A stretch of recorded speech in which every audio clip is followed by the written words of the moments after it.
All right, everybody, welcome to the Pinterest Effect, What the Future Holds. This is an SEO.com 2000 webinar series. My name is Doc. My real name is Darren Burnson, but I do go by Doc. I'm the Senior Community Manager here at SEO.com. Today, I am absolutely thrilled to have Matt Seltila and Andrew Melchior, both from Avalaunch Media. These guys I've been working with and I've known for a couple of years now, and one of my favorite relationships I've got in the industry. These guys have got some awesome stuff to talk about today as far as Pinterest goes and your marketing. Matt first started with search engine optimization back in 1997 before he even knew it had a name. His expertise across the board with internet marketing, and he loves SEO, social media, viral marketing, including some of the most incredible infographics you've ever seen. Matt also loves internet marketing advice. He's spoken at BYU Hawaii, eTourism, SMX events, SES, PubCon, and many other speaking events. As for Andrew Melchior has been working around the clock in the industry as the co-founder of Avalaunch Media. In 2002. Before that, he was also the co-founder of Dream Systems Media in 2005, and he's an e-commerce business owner since 2000. Andrew works with thousands of business owners and consultants as a mentor. He enjoys sharing his passion for the online industry and has been featured speaker at business conferences, including the Utah Profit Symposium and Local First Arizona. So now that we've got introductions out of the way, just want to let everybody know we are recording today's presentation, so please sit back and enjoy the webinar. Don't worry about scribbling too many notes. We will have this recording a little bit later for you guys to enjoy, hopefully by tomorrow afternoon. And also, we want you to please participate.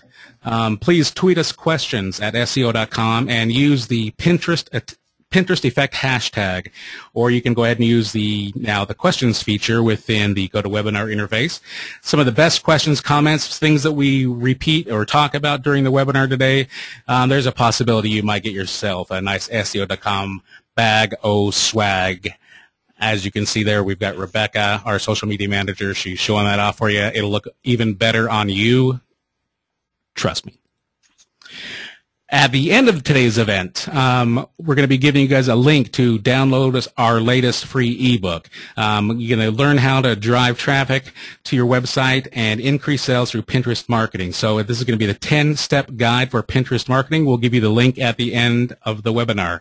So for right now, I'm going to go ahead and hand this over to Andrew from Avalaunch Media, and we'll go ahead and get this started. Hey, thanks so much for the introduction, Doc. Excited to have the opportunity to be here with you guys, and thanks so much for all of you attending. It's really exciting to have a chance to speak with so many of you about a topic that's something I'm really passionate about, something that we deal a lot with at Avalaunch Media, and that's Pinterest. To get started, I wanted to just give a kind of a high-level introduction to what Pinterest is. For those of you who might not be 100% familiar with Pinterest, where it came from, what it's used for, etc., I want to make sure to set the scene there, so you guys understand that and are then able to understand how you can implement campaigns that might be able to help your business or help your online marketing. Pinterest entered the scene back in 2010, and they specifically state they're a website that allows people to bookmark all of the beautiful things on the web. Now, there are lots of different bookmarking services out there, but what was different about Pinterest is they focused on the visual and they focused on the image instead of focusing on the content. And what I think is really the core difference that sets Pinterest apart from a lot of other social media networks out there like Twitter, of course, Facebook, etc., is that Pinterest says, look at this instead of look at me. So often, we jump on Facebook and it's about the latest events in our friends' lives or their children's lives or where they're eating or, what they just watched on television. Whereas Pinterest is really focused on elements that are out there, products, visuals on the web, etc. And so it's really something that sets the scene a little bit differently than their other social media channels. Now, Pinterest, though launched in 2010, really gained the attention of the web right at the end of 2011. You can see this graph here taken from Alexa that shows the actual page views compared to Tumblr. Right at the end of 2011, Pinterest gained a significant amount of traction, and in December of 2011, they had roughly 7.2 million visitors, something that put them on the map and basically started to show everybody that this is becoming a social media asset you need to start to consider and take a look at. Their user base continued to grow in early 2012, and in January they actually broke the 10 million unique visitors a month mark, which made them the fastest independent website to ever accomplish that goal. And that's something that really kind of jumped them to the front of the pack in a sense of interesting websites, things you need to pay attention to, kind of up-and-comers. And so they really grabbed that attention right there at the end of 2011 and into 2012. Now they continued to grow really rapidly. 116% traffic growth in 2012 and a 75% user growth in 2012 as well. They kind of wrapped up the 2012 year with about 21.2 million users. And their base has continued to grow strong. Now, one of the things that is actually unique about Pinterest is the early adopters and the user base. Right now, about 70% of the users are female. Now, that's changing, and it's becoming less skewed towards the female audience. When Pinterest launched and when they started to gain most of their user base back at the end of 2011 and into early 2012, it was even heavier focus on women. There was statistics that were saying, 85 to 90% of the user base were female. Now, that started to change, but what's different about that is when you talk traditional social media and early adopters, your early adopter base are typically young male, and they're between the age of 25 and 35, and they're typically located coastally. So you find them, on the East Coast and the West Coast. With Pinterest, your early adopters and your largest user base are female, and they're located centrally in the U.S. And so as you think about that from a marketing perspective, your ability to target a decision maker in the home is much more effective on Pinterest as compared to other social media channels based off of that user base. So that's one of the things that really set Pinterest apart from other networks, and what also turned it into such a marketable channel for business owners, because they were able to put product in front of those decision makers in the home. Now, I mentioned some of these other statistics briefly, but 81% of Pinterest users are between 25 and 55. So you also have an older user base compared to other means of other social media sites. As Pinterest has grown in popularity, their ability to send traffic has also grown significantly as well. And Pinterest, earlier this year, but there's only a few days earlier in this year, right? Yeah, we're just getting started. Yeah, exactly. But towards the end of last year, I should say, in 2012, Pinterest became the number 3 referring URL basically on the web, and the 4th largest driver of organic traffic if you consider direct traffic within that mix.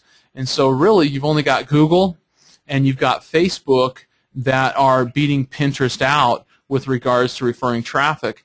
And so it's a significant traffic source, and it's really something that if you can put together a targeted campaign and use Pinterest to leverage that traffic flow, you can really build a significant source of traffic for your website, especially if you're comparing that to your other referring traffic that you're monitoring through analytics and things of the like. So because of this, you've had a lot of large companies jump on the bandwagon. And as those significant companies join and start to leverage Pinterest, it only continues to expand its growth. It drives its exposure, drives its user base because of the attachment to those large brands. So companies like AMD, which if you think about AMD as target, in the tech space it's not necessarily targeted at women, but they've even jumped on board. You've got companies like Etsy and Gap and Mashable, HGTV, Nordstrom.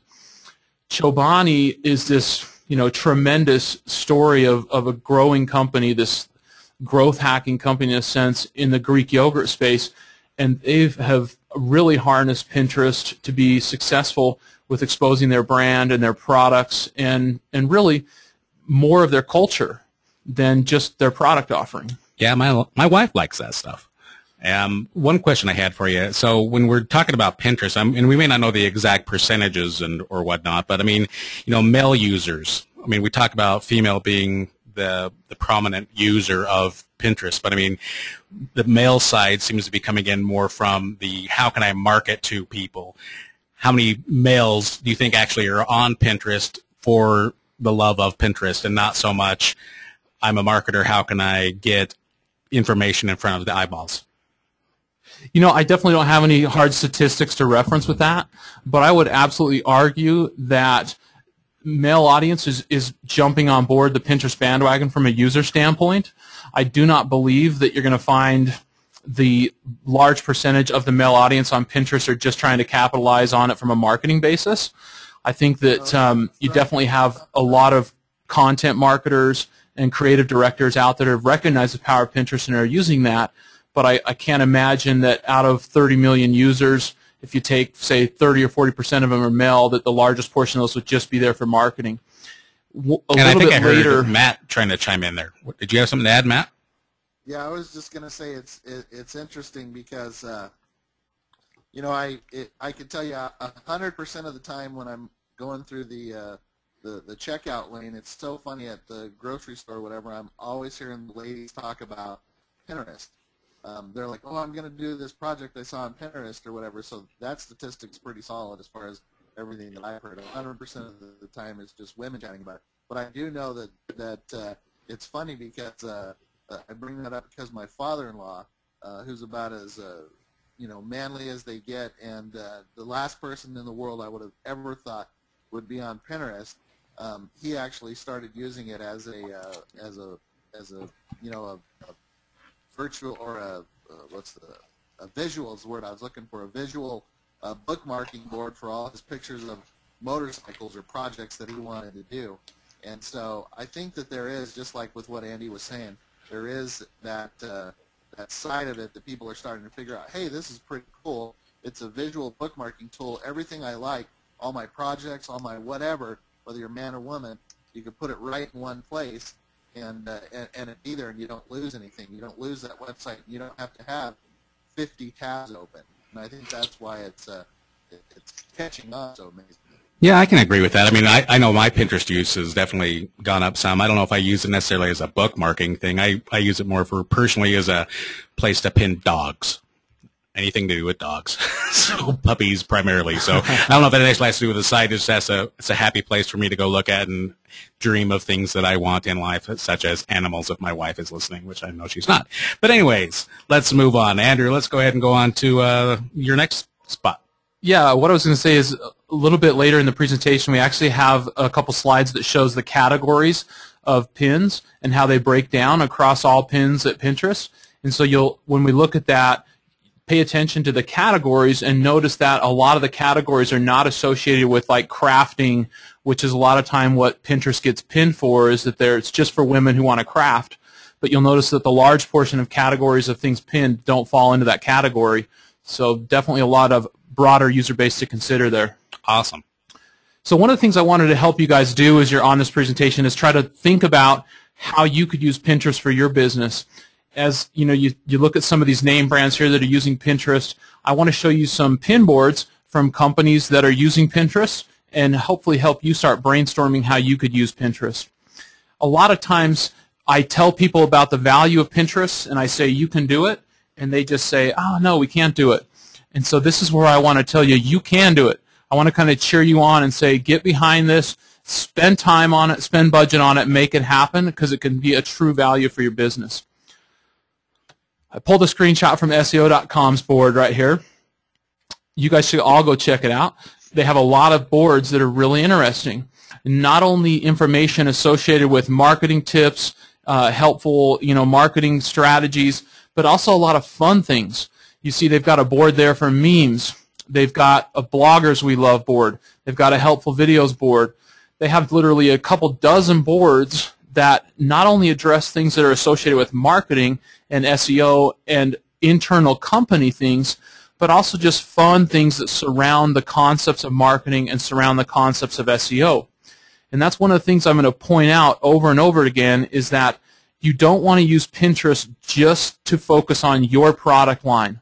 You want to focus on offering an experience there that surrounds not only your product offering and your target market, but that's bigger than just that product offering, because that's where you're going to drive in your visitors and give exposure to your brand.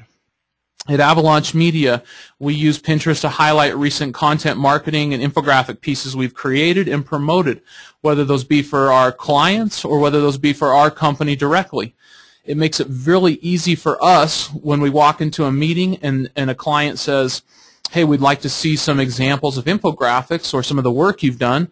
We can just pull up our Pinterest account and show them all kinds of examples over and over again. Hapari is a swimwear designer and retailer, and they use Pinterest to feature not only their product line.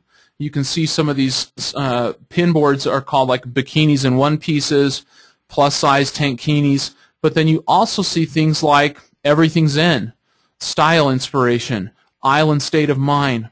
These are the things, the concepts, the industries that surround their product line and ultimately help them to drive exposure. And they're able to put their product line in here as well, introduce their product line, their swimwear to those users, and they're able to move a lot of inventory because of that. So really you're talking about building a brand experience, not just a place to shove information down people's throats, but you really want to create that true brand experience and a feeling of personality within the brand. So it's an additional way, like you would with social media, different sites and whatnot. It's a way to show the brand's personality and even get feedback from fans and whatnot on boards that you might create that you allow them to post to. Definitely. Yeah, you can even make community boards so that your customers can come in and pin things on your account. It's exactly what you said. You're trying to create an experience. You're trying to build a community, just like you do through Twitter, just like you do through Facebook. Think about it. If all you did all day long on Facebook was talk about your product and its features, not that many people are going to be excited, right? They're going to just say, all they're doing is marketing to me. What you want to do is mix that up, drive community, talk about your product line, talk about its offering, but also talk about all the things that surround it. Zag is a great Utah company that does just that. They feature their product line. You can see they have their Zag products pinboard right there, but then they have all kinds of fun boards that surround the tech space. Fun Siri comments, around the house gadgets, iPad accessories. They have these boards that are just dedicated towards humor, tech humor, things like that, that try to drive the user experience and create a place where a community wants to be involved, something that they want to follow and stay in tune with. So put things other than just your product offering. A lot of companies have a small product line. I was talking to a colleague several months ago about a client that they're working with, and they sell energy drinks, and they basically have 4 products. They have 4 energy drinks. So if they were to set up a pin board and just pin their 4 energy drinks and call it good, they're certainly not going to have a good experience. They need to think about all the elements around energy drinks and create boards around that and be involved and actively pinning things associated with those. Sephora, they recently rebuilt their website, and they actually integrated the Pin It button onto every single product on their site. They have become very active with Pinterest, and they've seen a lot of success promoting and moving product line through Pinterest. They have created boards that are associated with tips for the use of their product. Holiday boards, you can see in the top left-hand corner, they have their New Year's New Beauty board. It's dedicated to an upcoming holiday at the time. Of course, they're moving into the next holiday of the year as we go. They've also created employee boards. They gave employees the task of, we want you to be the specialist associated with this product line. Then they would get on there and start pinning all those products, talk about the value of them, how they use them, and how that their customers can use them to improve their their beauty, etc. Got a real quick question here that I want to maybe we can address really fast while we're on the subject. Linda asks, I thought you were not supposed to sell on boards. Do these companies post a boards just to drive people to their website to make sales? I just want to make sure I understand the question in a sense. The concept is we're not supposed to sell on boards. You don't want to necessarily create just a Pinterest account that's only dedicated to your product line. What you want to do is create something around it, but having boards that feature your product line and that link directly over to your product page is absolutely encouraged. It's something you want to use Pinterest for, and you want people to be able to pin your product line from your website. Okay, that makes good sense. Okay.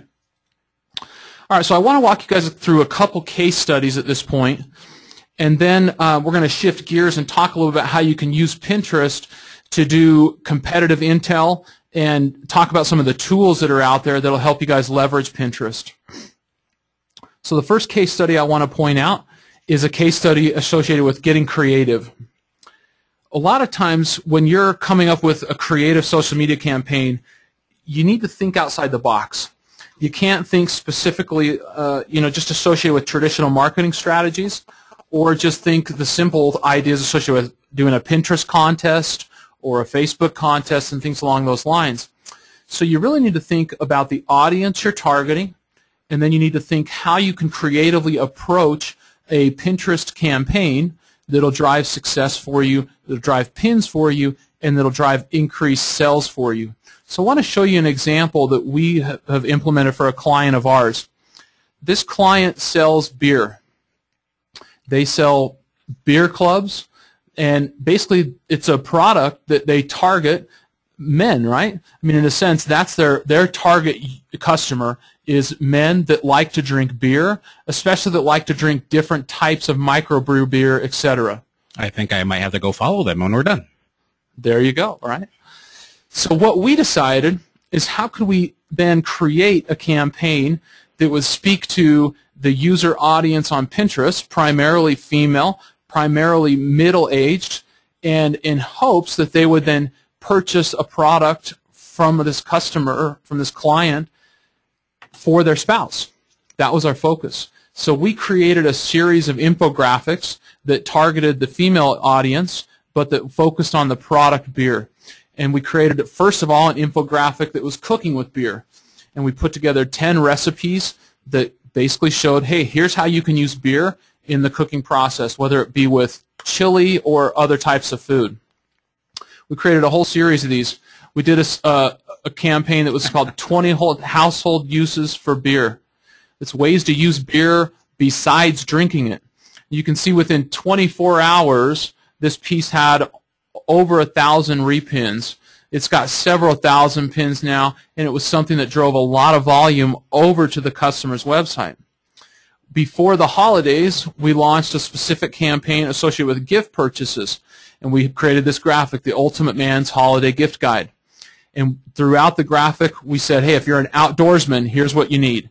If you're an artist, here's what you need. If you're a tech-savvy guy, here's what you need.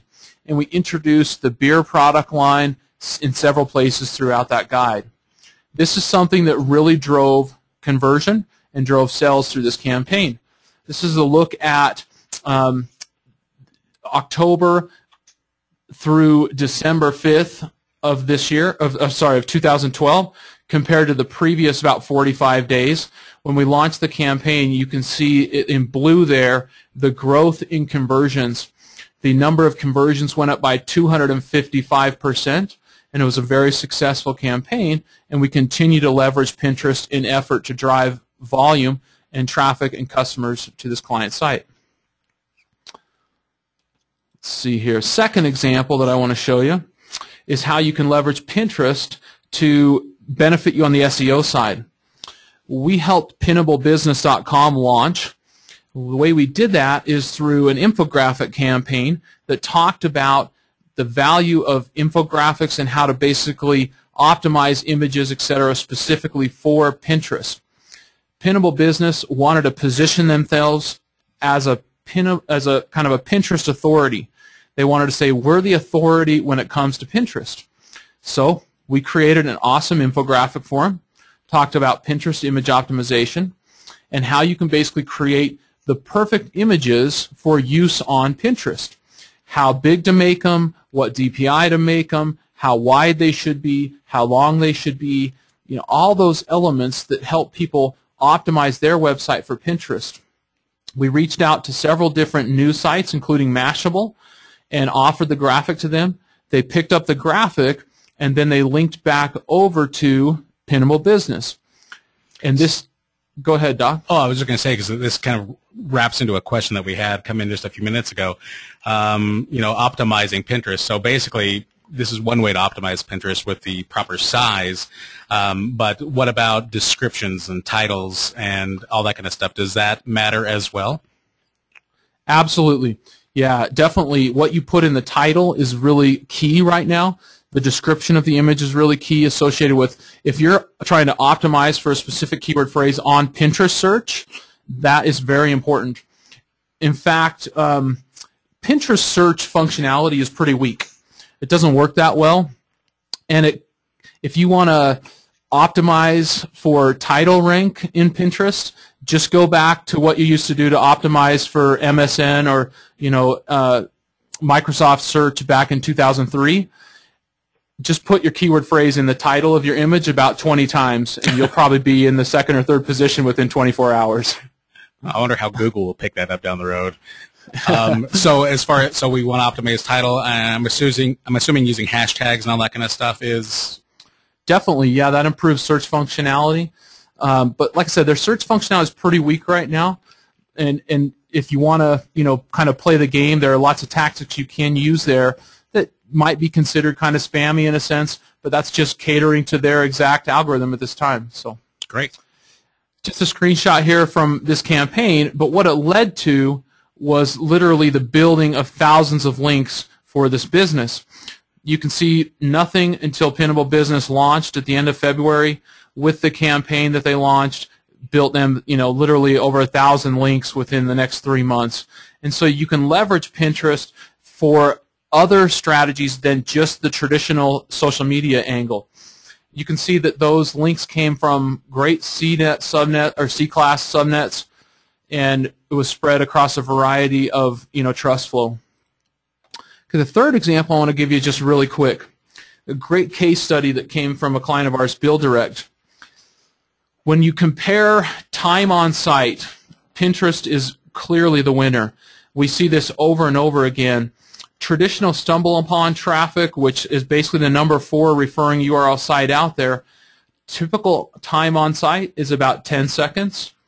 Pinterest with BuildDirect, their time on site is about 10 minutes. So the people who are coming from Pinterest are a much higher quality visitor as well, and they're also clicking through more pages as compared to just abandoning the page that they come in on.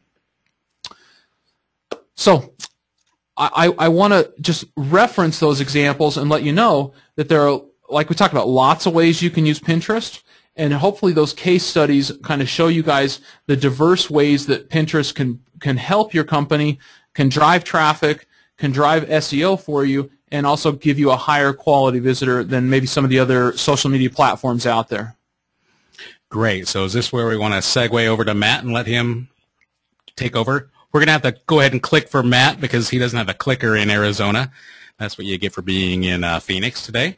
So we'll go ahead and I'll let Andrew drive for Matt, and we'll get going. All right, sounds good. No problem. I'll just stay next. Whenever we're there you go. Next. Was that meaning next? Just kidding. I'm switching gears a little bit. Hopefully, Andy gave you some of the the great case studies there. I love that one on the BuildDirect one. I don't know if you can go back to it or not for a second, but I love that one simply because it's it's showing buyer intent. I mean, that kind of traffic, if you study analytics for any point of time, you kind of have a good understanding that that's buyer intent type traffic.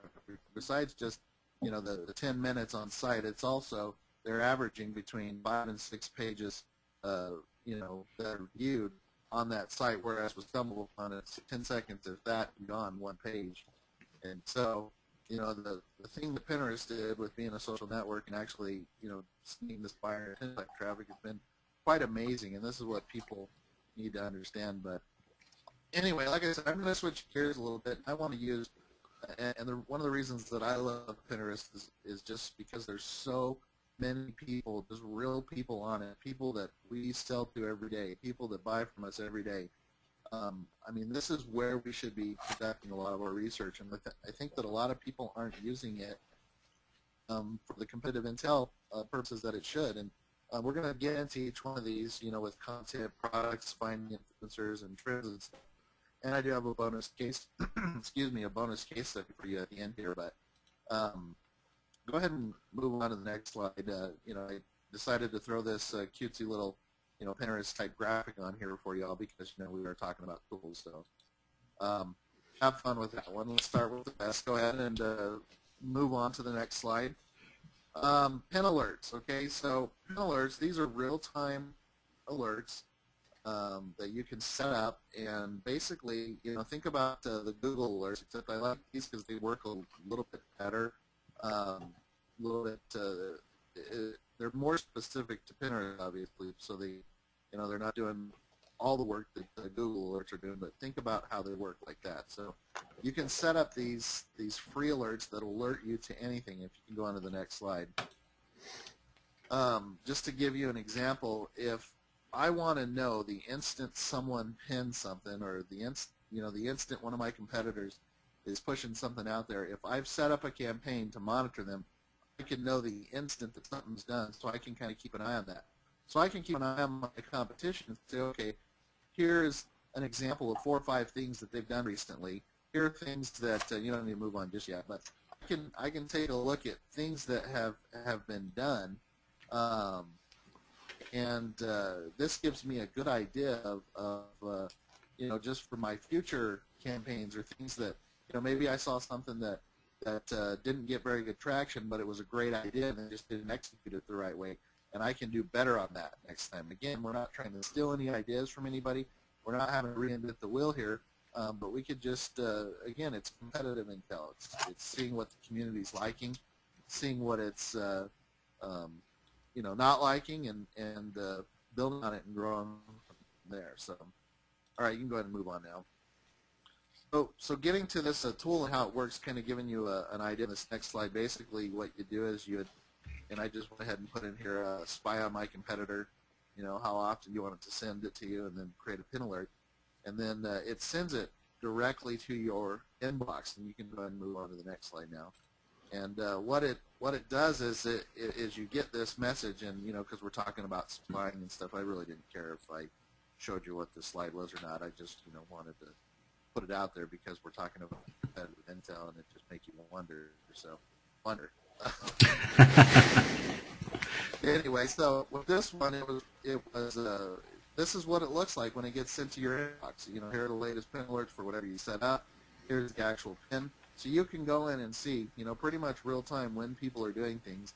Go and keep an eye on it, just like I, had mentioned. And I know that people are doing this for content purposes, for figuring out the kind of content, keeping up on their competitors. Again, think of all the reasons why people would use Google Alerts, or why people use any kind of social monitoring tool, whether it be Tracker. Again, without getting into that side of it, but think about it for really good, intelligent purposes. And this is one of the reasons why I love pin alerts and how it works so well with Pinterest. Hey, Matt, do you think that eventually Pinterest might roll out some of their own tools? I mean, we talked earlier about how they kind of don't have the best search capabilities and whatnot, but do you think they're going to make it so it's more third-party people like it's happening right now through their API, or do you think that they'll wake up and actually do it? I've been hearing lots of rumors, and it's funny.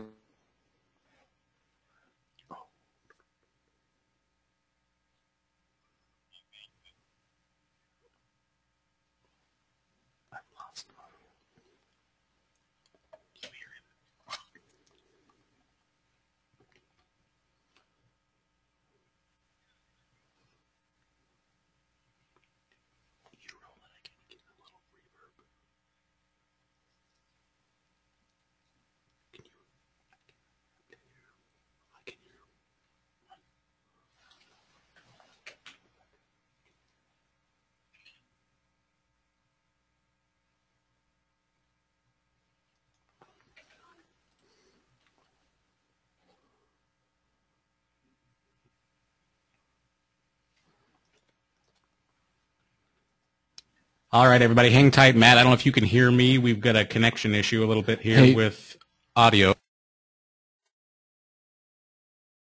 All right, guys. Can everybody still hear me? Hello? I might have lost some audio.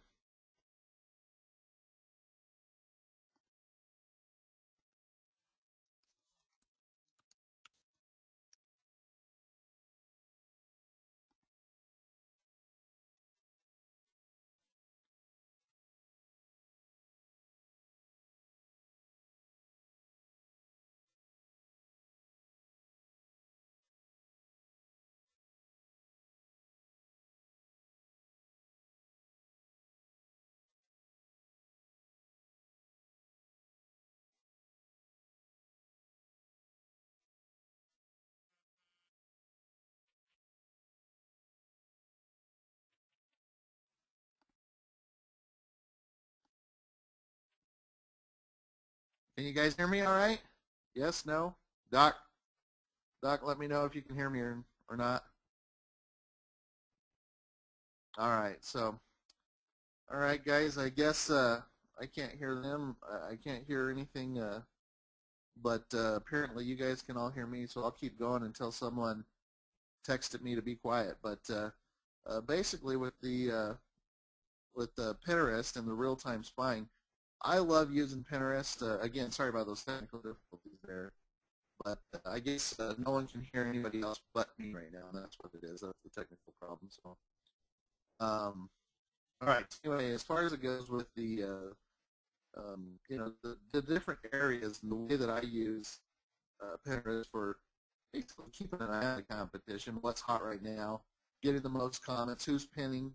You know, you want to find those influencers. You want to find people that can help you. I mean, it's one thing to create something that you feel will do really amazing on Pinterest, and then just pin it out there with your account. But when you have those influencers that you have those relationships with, that they can put it in front of their audience, people that have hundreds of thousands of followers. I mean, this is when it becomes really powerful, when you're working on building up. You know, Andy mentioned these community boards. I mean, these are really, really powerful. So, again, we're always struggling. You know, most of the people that I'm talking with all the time are saying something about, you know, well, what on earth can I do? I don't have anything. You know, I don't have any ideas. I just don't know how to use it. And so, again, great for ideas and content ideas and whatnot. And so. Sounds awesome. By the way, we are back in the studio, so we shall be interacting with you again, Matt. All right, sounds good. Yeah, sorry about that again, everybody. For a little you ready for us to move on to the next slide? Yeah, that's great.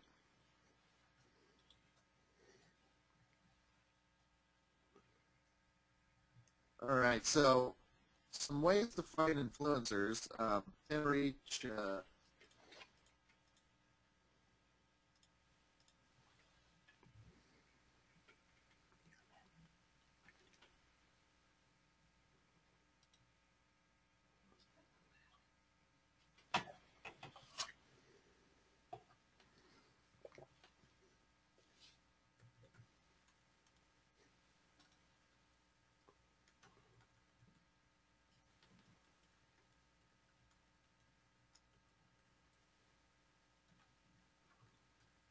Oh, it doesn't look like the slides are updating.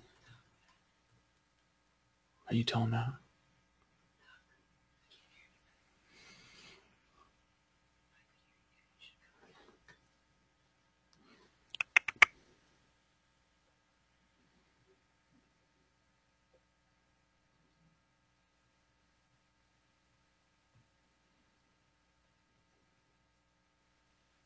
You can hear Matt. Everyone's gone? Hey. Do you want to just chat Matt and let him know that we can't forward the slides? He says next slide. It's just stuck on. Yes, we are in Salt Lake.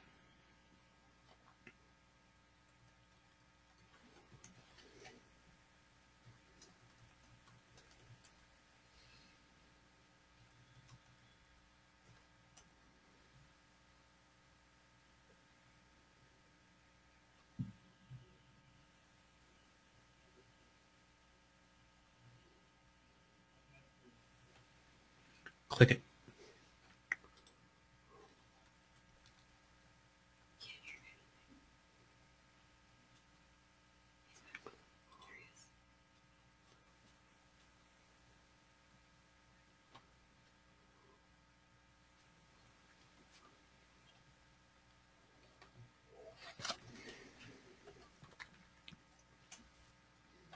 Push or cause the next one. This pin puff shows you how you can look at it maybe as the clout, if you will. Not a big fan of it, but it does help you kind of calculate your influence. Go ahead and move to the next one. All right, so this is the one I want to talk about a little bit. I love Pitterly. Pinterest Analytics. This is probably one of my favorite tools for analyzing campaigns, for checking out what's going on, finding the best influencers. Go ahead and move on to the next slide. But basically with Pinterly, so many great opportunities for you to measure, for you to optimize your campaigns. This is kind of an example of the dashboard. You can come in here. Go ahead and move on to the next slide for me, if you will. You can find out great competitive intel. In other words, you can find out just the average activity of popular pinners, how often they're pinning, how many boards they have, their followings. Again, this is a great area where you can find trends. So when you're talking about wanting to figure out, content ideas, things that you could be doing better as a company, again, these are the areas that I pay attention to. Go ahead and move on to the next slide. And so, just to give you an example, let's say that you have anything to do with let's say you're a cake decorating or decor or whatever it may be. Okay, you can come here and you can see the different boards, the popular boards that are out there. So, home decor, for example, if you have anything to do with the home decor industry, you click on a board, you can see the amount of followers that there are. These are the people that I would start to pay attention to. These are the people that I would start trying to build relationships with and networking. And so you find this stuff out, and this is a great tool that helps you find all these influencers. So go ahead and move to the next one. So again, when you click on the board, you see this particular user has this many followers. They rank 1 for this. Follow her. See who she follows. This is how you can start to get an idea of building out your own community. So go ahead and move to the next one. So there's, like I said, there's almost an endless opportunity when you go look at more home decor boards. And again, I'm just giving you one example of home decor. You could go into many, many different categories, and that's fine. You can go on to that next slide. That's fine. You see the popular categories. I think Andy was mentioning this, how you would think that it was DIY and crafts or something, but it's not. I mean, there's lots of opportunity within that other section. That's the second. That's where a lot of the stuff that we do, the normal everyday stuff, campaigns, where it fits in perfectly. Okay? And so, again, these are some popular categories. How are users spending their time? You get stats like this, and they update it quite frequently, but they're pinning the most, they're liking the most, they're commenting. So if you're on Pinterest and you're trying to build your own community and you're only liking stuff, or you're never commenting, or you're never pinning your own thing, you've got to kind of see how other users are spending their time on it. Okay, go ahead and move on to the next slide. So what are the most popular categories? All right, now again, just to give you guys an example of how it's broken down with the type of things that people are pinning and the actual boards, here's some different examples. And so again, you see there's lots of opportunity. Like with travel and places. I mean, there's huge opportunity for anyone that's in the travel industry. These are, again, it's just good for you to look at and kind of see, okay, well, it's not just all about arts and crafts or DIY or fashion, where a lot of misconceptions people have about Pinterest. So go ahead and move on to the next slide. All right, so here's another one. This is a free tool, and many of you probably know about it, but if you haven't heard about it, put anything put any competitor's website, .com, where it says your website. Put anyone and see what they're pinning. So go ahead and move on to the next slide and let's see the example. So use this, and then what'll come up, if you're just doing it, you click on this. I went ahead and just did one for Nifty Marketing after he had launched their this Yelp funny comic graphic thing that they put out, and go ahead and move on to the next slide. And so what it does is it explores everybody who shared that. It shows all the content being shared, who pinned it, how many pins, comments. So these are great people that are in the same industry as you. Again, if you're researching out the right people, you can find people to connect with. You can find the people that are commenting. You can find the people that are actually sharing and engaging and using. And so again, it's a good opportunity, and I hope you're kind of getting the point of why why I'm going over this with you for intel purposes, and not just intel, but helping you gather ideas, figuring out what's trending, helping you do better with your business, with your website. Because so many times we come to people that say, well, I just don't know what to do on Pinterest, or I don't know how to build a community, or I don't know where to start. Well, I'm giving you lots of great ideas and where to start. So go ahead and move on to that. Hey, we're back. I just wanted to, sorry about that loud noise there, but I just want to let everybody know. So I had a couple questions come in, wanting us to send these links out and want the URLs again. Just let everybody know we're going to go ahead and get this slideshow up a little bit later on today. So monitor our Twitter and or our Facebook channel, and this slide deck will be available for you a little bit later on. All right, awesome. And so here's another great bookmarklet tool. If you just go to bit.ly/Pinterest-bookmarklet, you could truly capture your audience. I did this with one of our sites, and I'm going to kind of end it with a bonus case study here that I gave you. But basically, it will put in an Excel spreadsheet. Go ahead and move on to the next one. Of basically what images get the most comments, who is your true audience, board names, who to contact. I mean, that bookmarklet tool is amazing, and if you're an Excel junkie, you're going to love it even more. But go ahead and go on to the next slide, and I'll kind of show you. We did this to kind of get an idea of some of the things that people were looking for in an industry that we're in. And one of the things is a lot of people were looking for information on how to check for bed bugs, but there was no one out there that was putting together some kind of a guide of how to check for bed bugs. And so this was kind of an interesting case study that we just figured out. Go ahead and move on to the next slide.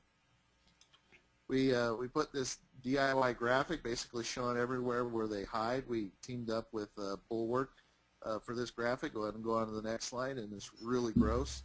It's really gross when I'm sharing this at a conference and everyone's staying in conference hotels. But everyone I think goes back and has the heebie-jeebies about this. Go ahead and go on to the next slide. And so, as you can imagine, people didn't want to sleep on their mat. People that saw this are like, okay, they're either going to cover their mattress up with a cover, or they're going to put a topper on it and try to mask the problem. So basically, we're people that were coming to the site were averaging 15 and a half minutes and 4-page views.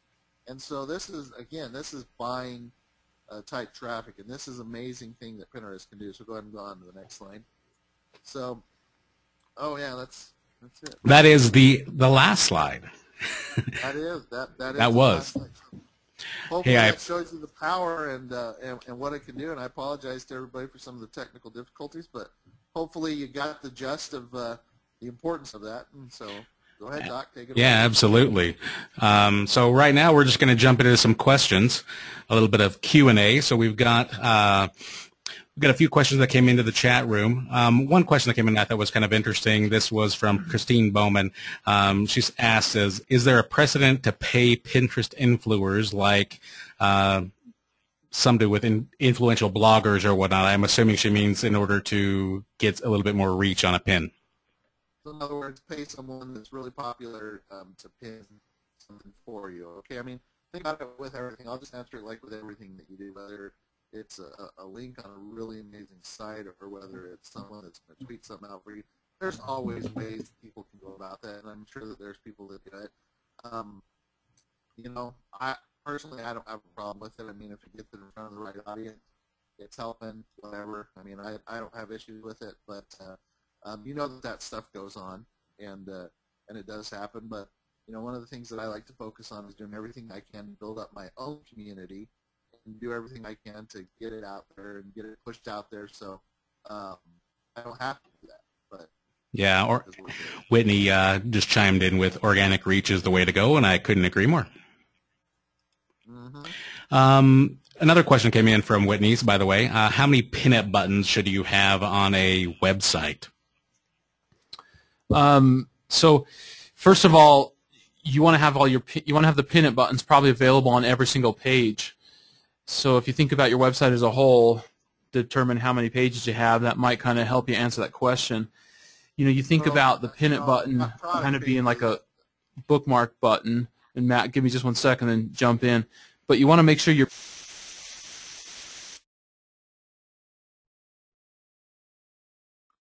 I think these guys might have lost their audio again. If you can hear me, definitely any products that are wanting people or products that have the potential to be pinned, definitely put them there.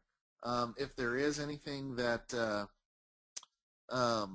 you know, like obviously it doesn't need, their pin it button doesn't need to be on every single page. Think about like your contact us page, about us, privacy policy, unless you got some really amazing images that are funny that work well. But I'm going to want it on every post. You know, every post has the potential. If I'm the kind of person that posts something that has something visual, that I create some amazing graphic, that I can post on after that it will work, whether I'm given a visual recipe or a visual this or that or something. But definitely on a product type, like on an e-commerce site, everywhere that you have a product that someone can pin. Like we did this on one of our e-commerce sites, and I started seeing just it explode with the number of pins, because what people are doing is they're putting it on boards that are, you know, maybe someday in the future, or things I want, or whatever. And so if you have a pin button on there, it makes it easier for them to, you know, it makes it easier for them to put it in their boards and share it that way. And so again, that's great. Okay, we're back. So we'll have another question come in from Andrew. How would you use Pinterest for a service-based business? It seems like most of the businesses using Pinterest are selling tangible products. So how could you use Pinterest to drive traffic to a service-based web company versus a tangible product company? I think we got cut. I don't have any audio. I'm hearing everybody. Maybe it's just my call. Can you hear me then? Yeah, I can hear you. Okay, I'm going to call. I'll get back connected here. So I had this question actually come in from a friend of mine who's a plumber. We were talking about that exact thing the other day. Is, you know, he's a service-based business. He's a local plumber. He goes out to people's homes and fixes their pipes and installs water heaters and things like that.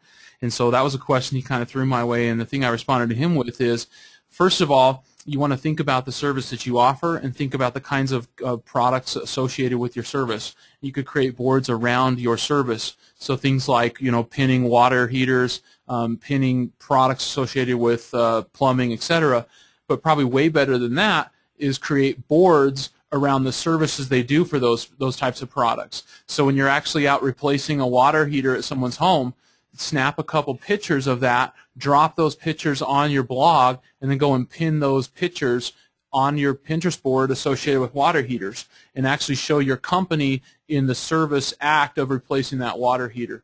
So think about that as a way to show the services you're performing, whether you're a tree trimming service, whether you're a plumber, whether you're an auto facility or a mechanic or whatever. You know, take pictures of the cars you service, take pictures of the transmission you just serviced and when it's pulled apart, things like that. Another idea I think too would be, I mean, I'm not a big fan of bugs, and I know Matt is the big fan of bugs. He loves his big animals that he has there in Phoenix. I'm just kidding about that. But anyways, I kind of imagine like if you are an exterminator or something, you could go and take some photos of like the hive of funky animals that you just found, you know, and have some fun with that, meme it or do something. I'm squeamish when I see those kind of photos, so maybe those are pinnable. Definitely. Yeah, the other thing is think about how you can use Pinterest to create a brand. So if you're a large service company, think about maybe, I'm in the pest control industry, maybe you have a dozen offices across the USA with hundreds of reps that are out knocking doors.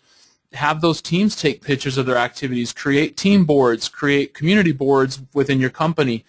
FedEx, for example, they have a board that's dedicated to all of their community involvement. So anytime they get involved in a community project, they photograph that event, they blog about it, and then they pin all those pictures to their community board. Awesome. We've got a ton of questions coming in, so I know we're going to try to keep everybody too long, but I've got a few more that I want to cover. Raphael asks, and maybe we'll throw this one to you, Matt, boards versus pins. Do you have to have massive pins for every board to be effective? No, I've seen some where there's only been a few pins on that board, and those few pins have just been fantastic. I think, the more you can grow it out, the bigger you can get, and the more people you're going to keep. So, I mean, I think it's, I think the answer is yes to both. I mean, it can be successful both ways, but I don't think you have to have a lot of pins on a board for it to do really well. Okay. Another great question here from Dara that just came in. If you're creating a new Pinterest account for a business, is it okay to begin with a few pins even though it will look sparse? Or is it better to start with multiple boards with enough pins to ensure that your Pinterest page is visually appealing off the bat? Yeah, I mean, I definitely think that you want to start with something a little bit more there than just one or two boards with one or two, pins on them. I would encourage you to set up, maybe 6 to 12 boards and then go in there and target a similar amount of pins for each of those boards and then continue to grow those, continue to pin to those over time and continue to add more boards. You want to make sure that you're creating more of, like we talked about, a community experience there, and so just stay active, stay involved. If you have to just dedicate daily, I'm going to take 20 minutes, 30 minutes, 50 minutes, whatever it is. I'm going to do this every day at 1 o'clock and dedicate some time to that. Awesome. Matt, do you have anything to add to that? Yeah, that's just exactly what I was saying. Think about how you manage your social networks. You know what I mean? We've done panels on this before in the past, at search conferences where trying to help people understand, there's all kinds of different areas where you could be spending your time, but I think, if you have one of those businesses that is more focused on this type of network, then yeah, put a little bit more focus here. If you find that you're getting better results, better traffic, more people coming into you because of Pinterest, then definitely spend more time there than one of the other ones. But again, just with what Andy said, it's just a matter of managing that time and using it the best way that you can. Cool. Jay Hansen asks, and this is pretty interesting because I've seen a lot of people run types of contests and whatnot. I don't think we touched base on that here, but do we know of any restrictions from Pinterest regarding what type of contest you can run, or what do you have as far as feedback about contests? I haven't seen. I've done a lot of them where you promote on the website, pin it to win it type stuff. I don't know that they'd be necessarily happy if you created something that was on Pinterest itself. But the most successful ones are when you're creating some campaign that you're getting and you're driving all that traffic to your own website, a post or a page where you're explaining that contest and you're telling people, look, tag it with this hashtag or put it to this board or whatever it might be. Let us know some of your favorite products or some stuff community boards. I don't think there's any problems, and there have been a lot of very successful campaigns with that. And I haven't seen anything about policies from Pinterest associated with that. I certainly know there are policies associated with the content type, if it's adult-oriented or things like that, that could cause a problem. But I don't believe there's any specific policies that are opposed to that kind of a contest. Awesome. Well, hey, we're going to just take 2 more questions here, and then we're going to get it wrapped up. Everyone's got to get back to work. So the second to last questions are going to be, how often should you pin? And this is from Alice Hernandez. Should you pin every day, a few times a day? Is there a correlation between pinning more frequently and more people following or repinning? So I'm happy to answer that. Oh, go ahead. On a kind of a purist level, hopefully using Pinterest becomes something of a habit or a constant, or it's something you can put that task into the daily activities of an employee, social media manager, or something like that. And so they can ultimately be actively involved in Pinterest on a regular basis and pinning regularly. We've had some previous slides that we've had in decks that we've done that actually show the best times to the best times when the most users are on Pinterest. Typically, you see a peak in use on Pinterest around early morning, like 5 to 8 a.m. in the morning, and then you see that scale from the peak down throughout the day, and then it peaks again in the evening. And so best times to tweet are typically morning and then evening, so 5 to 7 in the morning, 8 in the morning kind of thing, and then also similar timeline in the evening. That's when you have the most user base on Pinterest and get the most repins. Matt, would you add anything to that? No, that's great. All right, so the last question, and this one comes in from Whitney. She's asked a lot of questions today, and a lot more that we can't get to, unfortunately. But the question is there any reason for any reason for any business not to create a Pinterest page? Is this something that you should just do? Is this something you need to add to your marketing strategy, or is this something that maybe your business is not quite the right fit? It's funny. I'll answer with this. So it's kind of like the divorce attorney or the DUI lawyer that's asking me why should I be on Foursquare, because none of my people are going to check into their you're not going to check into your divorce attorney or your DUI lawyer. But there are things that you can do. You want to make sure that you have that listing claimed correctly. I always like to say, do it for reputation purposes. Claim it, have it up there, because if you don't claim it, someone else might, jack it. Someone else might take it from you. Someone else might do something weird with it. I don't know. It's like with Foursquare. You want these DUI lawyers, even if they're not wanting people to check in, they still need to take the time to make sure and claim these listings, because they want to make sure all the info is correct. They want to make sure that that it's definitely, that there's not a competitor going out there and putting their wrong address or putting a wrong URL or something like that. So again, with reputation purposes, at the very least, I think you absolutely should create it, should have it. Even if you don't have any boards on it, claim it. You might figure out something later on down the road. You might have, you might come up with some fun stuff that's around your industry. There might be, things that you could always do later on with those boards. And again,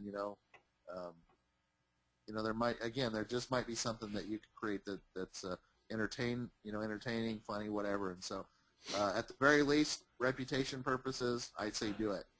Awesome. I do have one last question. I'm sorry, I did want to get to this one because this guy did ask a question earlier. And one question, and this is even interesting to me. So does Pinterest allow for multiple sub-accounts? For example, if he creates a master account to manage different boards, each board aims to promote different websites, is there a master account system, or does every site and every user have to have its own login and whatnot? That came in from Marino. I haven't seen, and Andy can maybe answer this differently. I haven't seen anything. They do have business accounts now, but they still have to be separate. I haven't seen any tools or anything on any of my settings anywhere that will allow me to create multiple ones. Kind of like what he's probably getting at with like how you can do it on Google+. But I haven't seen anything that shows me that you can as of yet. Awesome. Yeah, and to my knowledge, there isn't something out there that allows that either. And Pinterest doesn't really have an API either, so there's not a lot of ability for you to interact or build tools appropriately right now. Okay, great. We're going to go ahead and get this webinar wrapped up. One thing that we did talk about a little bit earlier is that we do have our latest ebook, and it is available right now as of today for free. We created this. Rebecca, our social media manager, is the author of this ebook, 10-Step Guide for Using Pinterest for Marketing. If you go ahead and use that bit.ly link, which we'll leave up here for just 1 second, we'll also have it on the slide deck here a little bit later on today on SlideShare. Go ahead and click that, go download it, and learn how you can use Pinterest for your business. Another thing is that our next webinar is going to be with the lovely Elizabeth Osmolowski. She is from Search Engine Land, Marketing Land. She's also the president of Utah's Association for Search Marketing Professionals, and that is slcsem.org. This is going to be on February 27th, 2013 at 11 a.m. Mountain, 1 p.m. Eastern. Registration details will be coming soon within the next week or so, so be sure to check back in on SEO.com. Also, just wanted to say, while you're here, go ahead and come to SEO.com and get your free website report where we can take a look at your website, see how you're doing SEO-wise, and see if we can help you out in any regards there. I'd like to thank you for attending. We have a lot of questions that we did not get to today. I do have a list of them. I'm hoping I can get back to people as much as possible. Here's my contact information, so if you do have any questions or comments, please feel free to contact me. You can reach me at doc@seo.com. I'm available at I Go By Doc on Twitter. There's my LinkedIn, as well as you can reach out to our SEO.com Twitter account. I would definitely like to thank Andrew and Matt, both from Avalaunch Media, for coming in today and helping us with this Pinterest Effect webinar. I hope everybody enjoyed it, and we will definitely see you guys on the next one. Thanks, Matt. Thanks, Andrew. Hey, thank you as well. I appreciate it, and like I said, I'll do all I can to answer and help those questions as well, too. Sounds great. Yeah, and if anybody wants to reach out to me, or you can reach out to these guys as well, we'll make sure to get your questions answered. Thanks, everybody, for coming, and we'll see you at the next event.